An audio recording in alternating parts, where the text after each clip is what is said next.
Je vais vous parler d'une épidémie nouvelle, insidieuse et invisible, dont vous allez malheureusement beaucoup entendre parler dans les années qui viennent, c'est la NASH.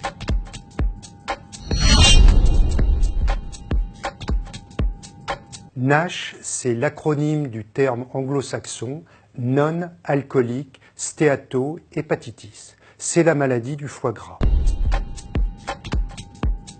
C'est une véritable hépatite, donc une inflammation du foie, causée par l'accumulation de graisse à l'intérieur du foie. Et si on n'agit pas à temps, eh bien, il y a évolution vers la fibrose, la cirrhose et le cancer du foie. C'est une maladie du foie qu'on peut avoir sans avoir bu une goutte d'alcool de sa vie. Par exemple, une de mes premières patientes était une religieuse, une bonne sœur qui ne buvait pas une goutte d'alcool mais qui adorait les sucreries. Eh bien, elle était au stade de cirrhose et on a mis beaucoup de temps à comprendre ce qui lui arrivait. C'est une épidémie, c'est même une pandémie qui nous vient tout droit des États-Unis, pays de la malbouffe.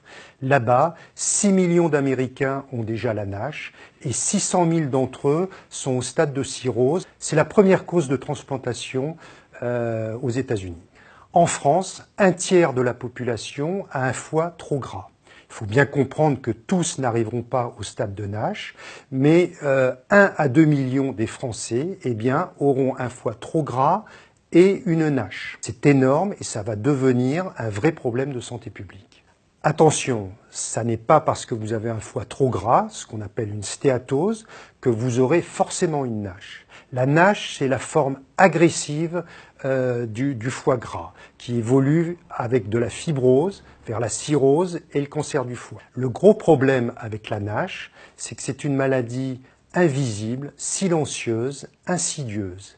Et il va falloir au moins 20 ans pour qu'elle fasse parler d'elle par la cirrhose ou le cancer du foie. Et n'attendez aucune douleur, aucun symptôme avant pour vous alerter. D'où ça vient? Eh bien, on le sait, il y a 3 grandes causes. On mange trop gras, trop sucré et on ne bouge pas assez, on ne fait pas assez de sport. En France, comme partout dans le monde maintenant, on baigne dans le sucre du matin au soir.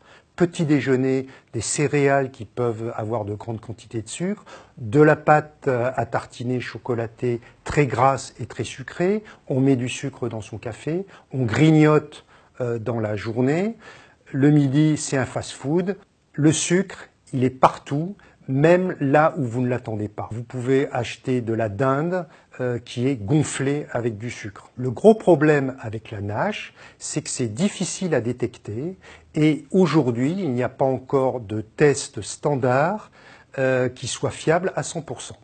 Bien sûr, l'alerte peut être donnée par la prise de sang avec un bilan hépatique perturbé, les transaminases, les gamma-GT qui sont élevés. L'échographie abdominale pourra montrer un foie chargé en graisse, donc une stéatose. Et dans les cas extrêmement difficiles, on peut être amené à faire une ponction de foie. C'est le diagnostic de certitude qui est fait très rarement actuellement.